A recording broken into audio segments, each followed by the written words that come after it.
Cannes to shoot the final sequence.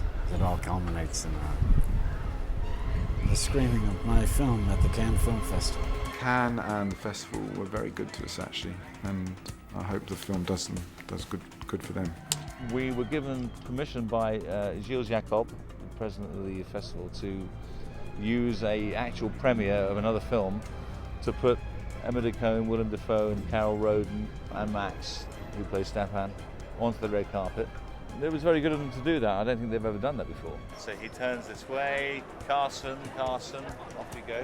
Gilles Jacob, who runs the festival, was enchanting, and he likes the idea of Bean and the character and the films and working title.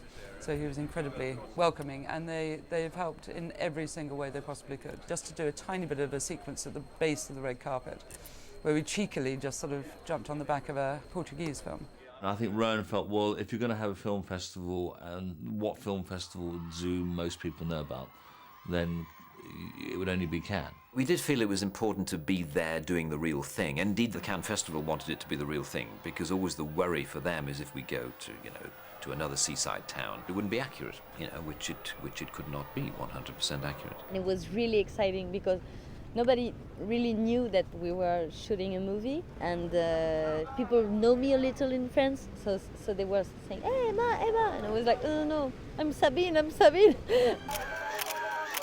Willem just has come into it so generously and openly, and we gave him a girlfriend who was about 10 feet higher than he was to walk up the red carpet. We had 45 minutes to do our thing, and we couldn't use Rowan, so Rowan was a double in the car. But we really wanted to grab some explanatory shots of them going up the red carpet effectively. But the real story is behind the Palais, which is where we are now.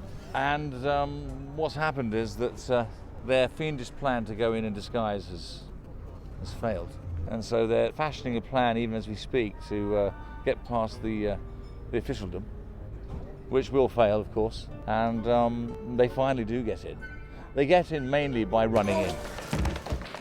I don't think that the authorities in Cannes were remotely worried that we were going to spoil their reputation or their image. It was a little bit satirical, about the sort of nonsense of it and the pretentiousness of some of the film product that is seen there.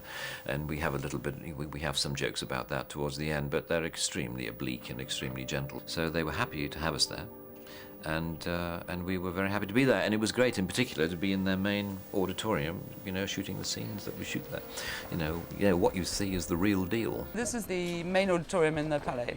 Bean has found his way in here to try and connect Stefan back to his parents, and is dressed as a woman at this stage, which is quite fantastic, actually. Get my scene. The great silent comedians, for me, always played with the idea of cinema. And so I thought, if we're going to set it in the 21st century and somebody goes on holiday, what do they take? They take a camera with them, but, in this day and age, it'll be a digital camera. You are now in the arms of another. You can't go anywhere now on holiday for a weekend, a day out, We've all got the camcorder going, and it seemed to be a fun way to get into sort of Bean's mind that he's both on this journey and he's recording this journey. And then, because you're going to the south of France, that seemed to be a wonderful opportunity for one of those sort of high conceit concoctions where basically Mr. Bean's holiday video ends up on the screen in Cannes.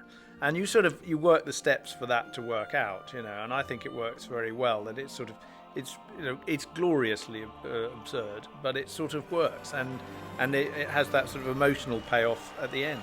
One of the most complex scenes is we're taking over and hopefully not opening us up to a sort of general municipal disaster, but we've taken over the equivalent of 3 public beaches on the Croisette, where we'll be filming for 2 days, the final sequence. 5, 4, 3, 2, 1, stop.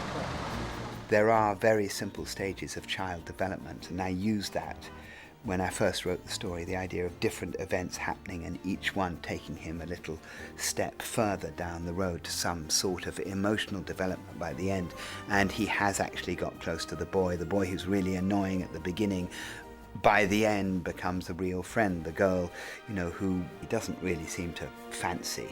And yet there is some sort of bond that happens between him and the girl. And so you get to a point that all of these fictions come together, and he manages to solve everything, which allows this moment of release where he arrives on the beach and he's finally got there, and having finally got there, earned a moment where everyone can break into song together in the most absurd way. It's a light story, but it has heart. It is a kickback to the great days of silent cinema. Like you say, from 7 to 77? To me, it's a classical comedy movie. One day people will look back and go, that's really special.